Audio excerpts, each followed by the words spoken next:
Ada sekitar 1, 2, 3, 4. Ada 5 Ustaz. 1, 2, 6. Sambil nunggu yang lain Ustaz nih, izin Ustaz. Iya. Terkait tentang wakaf ada tam, hasan, kafi dan qabih. Itu pada ayat kedua yaitu alhamdulillahirabbil alamin.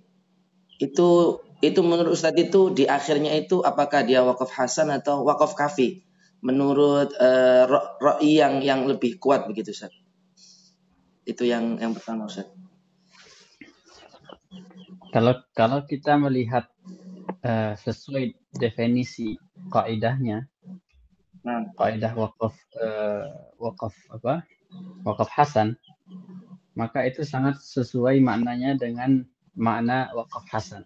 Wakaf hasan nih. Karena sebagaimana kita pelajari, hasan itu adalah wakaf yang maknanya sudah difahami, kemudian akan tetapi ada hubungannya dengan setelahnya dari segi apa? Dari segi i'rab dan dari segi makna.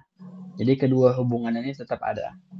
Jadi dari sudut pandang ini, sudut pandang definisi wakaf hasan ini, maka ini lebih ke mengarah wakaf hasan. Wakaf hasan. Sebab wakaf kafi itu tidak ada kaitannya dengan apa? Dengan yang setelahnya. Tidak ada secara i'rab, secara lafaz itu tidak ada kaitannya. Misalnya kita wakaf pada anzartahum am lam tunzirhum la yu'minun. Di situ sudah itu kafi. Wakafnya kafi. Kenapa? Karena tidak ada kaitannya dengan setelahnya. Khatamallahu ala qulubihim itu kan tidak ada kaitannya secara i'rab dengan yang sebelumnya, seperti itu.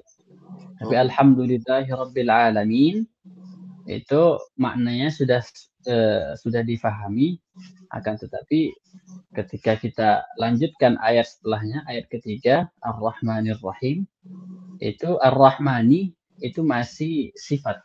Nah, itu masih terkait dengan yang sebelumnya. Ar-Rahmani, ni itu dari mana?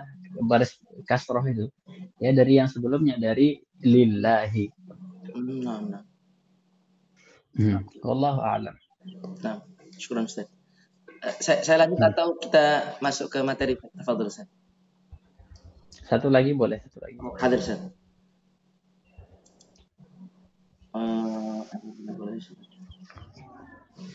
Pertanyaan berikutnya, apa korelasinya antara materi wakaf dan ibtida? Apakah keduanya itu berdiri sendiri, atau jika kita itu wakaf kafi maka otomatis kita ibtida dengan ibtida kafi? Atau sebaliknya, misalnya kita wakafnya adalah tam, berarti apakah secara otomatis ada korelasi sekaligus kita mempraktekkan ibtida tam gitu Ustaz? Nah, Ustaz. Sepertinya memang antara wakaf dengan ibtida ini memang keduanya tidak bisa dipisahkan gitu, kayak mutalaziman, dua-duanya saling terikat gitu. Jadi kalau wakafnya kalau wakafnya tam, maka ibtidanya juga tam. Contohnya kalau kita wakaf ghairil maghdubi alaihim waladdallin, wakaf di situ berarti ketika kita ibtida alif lam mim, berarti ibtidanya juga tam. Seperti itu. Kafi juga seperti itu juga. Kemudian hasan ini juga seperti itu. Juga ibtidanya juga hasan. Tapi para ulama melarangnya. Sebab apa?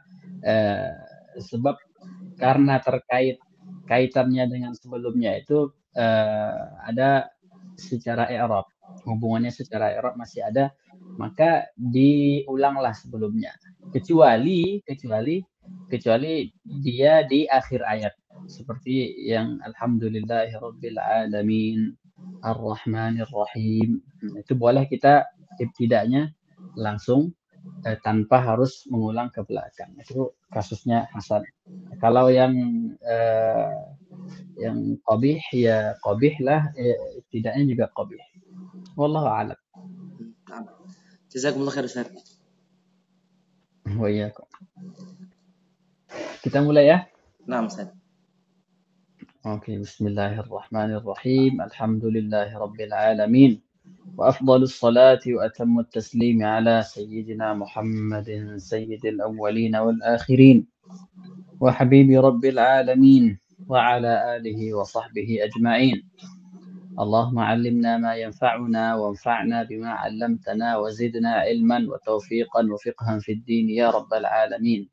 اللهم لا سهل إلا ما جعلته سهلا وأنت تجعل الحزن إذا شئت سهلا. وصلى الله على سيدنا محمد وعلى آله وصحبه أجمعين والحمد لله رب العالمين. Alhamdulillah minggu lalu kita sudah membahas pembahasan al-waqfu wal ibtida. Tapi sayangnya pembahasan minggu lalu itu rekamannya terhapus, jadi kita akan ulang sedikit saja. Kita murajaah secara cepat. Waqaf berhenti, ibtida artinya memulai. Nah, jadi waqaf ibtida ini pembahasan di luar pembahasan tajwid. Nah, di luar pembahasan tajwid, bukan inti sari daripada pembahasan tajwid. Tapi seorang qari harus mempelajari waqaf ibtida ini, waqaf dan ibtida. Sebab apa? Sebab waqaf dan ibtida ini menentukan makna juga, berpengaruh terhadap makna. Kalau makharijul huruf itu berpengaruh kepada makna dari segi pelafalan, kalau ibtida ini dari segi tempat berhenti itu mempengaruhi makna. Sebab salah berhenti maka maknanya juga bisa berubah. Nah, waqaf ibtida ini sebelum membahas pembahasan waqaf ibtida kemarin Syekh Yahya membedakan antara al-waqaf, kemudian as-sakt, kemudian al-qata'. Ada tiga istilah. Al-waqf. Al-waqf itu apa? Berhenti. Al-qata'. Apa al-qata'? Al-qata' juga berhenti juga, meskipun secara bahasa al-qata' artinya memutuskan. As-sakt artinya juga berhenti juga. Nah, tapi as-sakt itu dari segi bahasa artinya diam. Jadi sama-sama berhenti. Apa perbedaan ketiga istilah ini? Kalau waqaf itu berhenti, tapi temponya itu tempo yang bisa dipakai untuk bernafas. Bernafas itu gimana sih? Bernafas itu tarik nafas, buang. Nah, tergantung kecepatan bacaan lah ya. Tidak semua bacaan itu sama temponya gitu. Kalau hadar berarti lebih cepat gitu. Kalau tahqiq berarti lebih lama daripada al-hadar. Kalau tadbir ya normal seperti itu. Kemudian kalau as-sakt, biasanya saktah gitu kita sebut ya. As-sakt itu berhenti juga, tapi temponya itu sangat singkat sekali, bahkan sampai saking singkatnya tidak bisa dipakai untuk menarik nafas. Itu sakt. Kalau waqaf, zamannya zaman yang bisa dipakai untuk bernafas. Akan tetapi ketika kita waqaf, kita ada niat untuk melanjutkan, bukan niat untuk meninggalkan kemudian kita pergi melakukan kegiatan lain, bukan seperti itu. Kemudian al-qata' sama-sama berhenti, akan tetapi dengan niat apa? Dengan niat untuk menyudahi bacaan. Nah, dengan niat apa? Dengan niat menyudahi bacaan. Berarti dia ingin selesai membaca kemudian mencari kegiatan lain.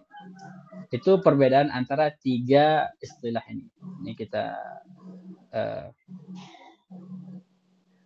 kita scroll aja pelan-pelan Ustaz Fakhri agar bisa dibaca. Oke, pembagian waqaf. Waqaf itu terbagi menjadi tiga. Yang pertama al-ikhtiyari, kemudian yang kedua al-ikhtibari, kemudian al-intizari, al-waqful ittirari, ta'assufi, al-muraqabah. Ini ada 6 pembagian waqaf. Kita kemarin sudah membahas al-waqful ikhtiyari. Al-waqf al-ikhtiyari. Jadi inti pembahasan waqaf wal ibtida itu adalah al-waqf al-ikhtiyari. Al-waqf al-ikhtiyari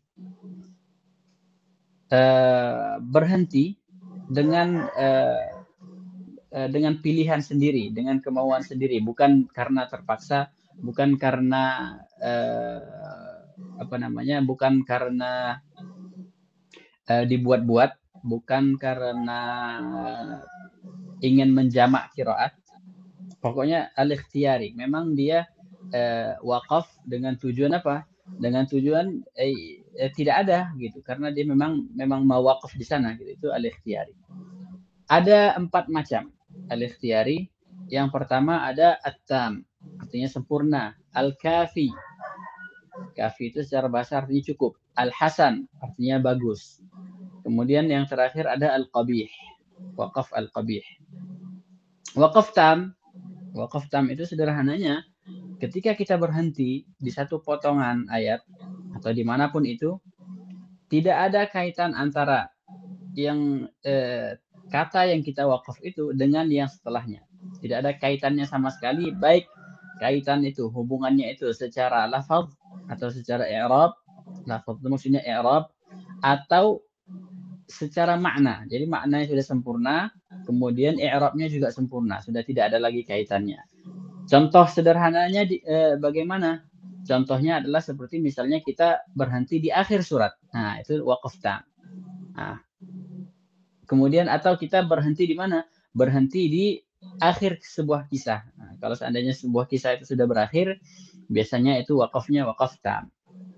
Itu biasa di surah Hud itu ada banyak cerita-cerita, kemudian di surah Asy-Syu'ara itu ada banyak cerita-cerita. Kemudian kalau di Hud itu misalnya wa ila Samud akhahum Salihah, atau wa ila Madyana akhahum Syu'aiba. Kemudian kalau yang di surat-surat lain misalnya di surat Al-A'raf wa Lutan idz qala liqaumih. Nah, itu kan itu udah mulai baru, berarti yang sebelumnya itu apa? Yang sebelumnya adalah waqaf tam dan seterusnya. Ini beliau kasihkan contoh. Kita scroll aja pelan-pelan Ustaz Fakhri. Nanti biar bisa teman-teman yang melihat dari rekamannya bisa tinggal di pause, bisa dilihat. Min alamatil waqf wal ibtida, kita scroll aja ke bawah, tanda-tanda waqaf dan ibtida yang sempurna.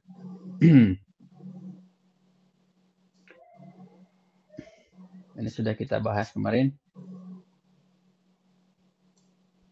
Al-waqful kafi. Waqaf kafi itu tidak ada kaitannya dari segi i'rab, tapi ada kaitannya dari segi makna. Nah, kata beliau, waqaf pada satu kata di dalam Al-Quran yang maknanya sudah difahami, kemudian akan tetapi masih ada kaitannya secara makna.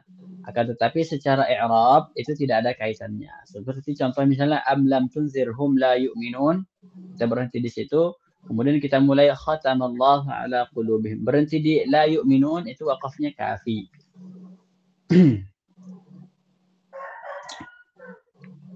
Al-waqful hasan. Al-waqful hasan itu adalah waqaf pada satu kata yang maknanya sudah difahami, maknanya sudah sempurna, bisa difahami. Akan tetapi masih ada kaitannya secara i'rab dan juga secara makna.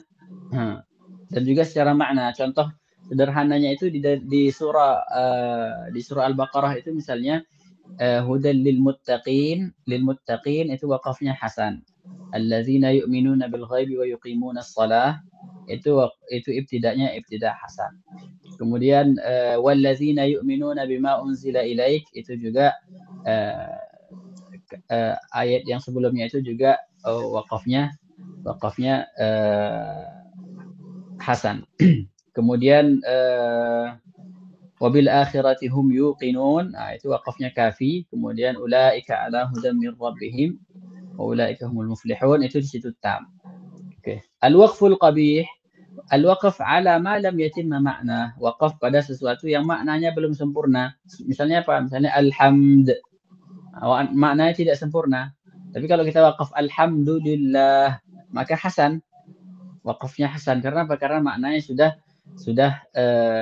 sudah paham, alhamdulillah, seperti itu. Akan tetapi waqaf hasan ini kita tidak boleh langsung mulai di kata setelahnya, tidak boleh rabbil alamin, tidak boleh. Karena apa? Karena kaitannya secara i'rab itu masih kuat, kecuali di akhir ayat. Kalau di akhir ayat maka boleh, seperti alhamdulillahi rabbil alamin. Di sini waqaf hasan kita boleh ar-Rahmanir Rahim. Karena apa? Karena di situ sudah dipisah oleh ayat. Di sini beliau menunjukkan ada tanda-tanda waqaf qabih. Misalnya dia berhenti pada mubtada tanpa khabar, atau fi'il tanpa fa'il, atau fi'il fa'il tanpa apa? Tanpa maf'ulun bihi. Dan yang seterusnya. Kemudian ada wakaf yang paling jelek kata beliau. Paling jelek itu gimana? Wakaf yang memunculkan makna kebalikan daripada apa yang diinginkan oleh Allah, atau bahkan lebih parah gitu. Atau bahkan dengan wakaf yang jelek itu kita bisa menisbahkan kepada Allah itu sesuatu yang tidak layak. Yang tidak layak bagi kesucian Allah Subhanahu wa taala. Seperti misalnya fa'ti biha minal maghribi fabuhita alladhi kafara wallah. Itu tidak boleh wakaf pada wallah. Karena apa? Karena kalau kita wakaf pada wallah, maka yang terdiam membisu itu juga Allah juga ikut, bukan hanya orang yang kafir itu gitu. Bukan hanya si raja yang ditantang oleh Nabi Ibrahim untuk apa? Untuk membuktikan ketuhanannya dengan cara membuat matahari terbenam dari timur dan terbit dari barat. Karena raja itu tidak mampu, maka raja itu terdiam. Fabuhitalladzi kafar, maka terdiamlah orang yang kafir itu. Kalau kita lanjutkan wallah, maka artinya orang yang kafir itu dan Allah ikut terdiam. Itu kan maknanya ada makna kekufuran di dalamnya. Atau maknanya berubah gitu, seperti yang saya sebutkan tadi, wala taqrabus shalah. Jangan kalian salat gitu kan. Padahal kita diperintahkan untuk salat. Padahal kan ada sambungannya, la taqrabus salata wa antum sukara, dan seterusnya. Kata beliau tidak boleh wakaf di tempat-tempat yang seperti itu kecuali memang nafasnya memang sudah habis, tidak bisa lagi gitu. Makanya tidak apa-apa. Tapi diulang lagi dari beberapa kata sebelumnya. Lanjutkan, kita lanjut Ustaz. Ini beliau membawakan bait dari Matan Jazariyah. Al-waqful ikhtibari. Ini wakaf yang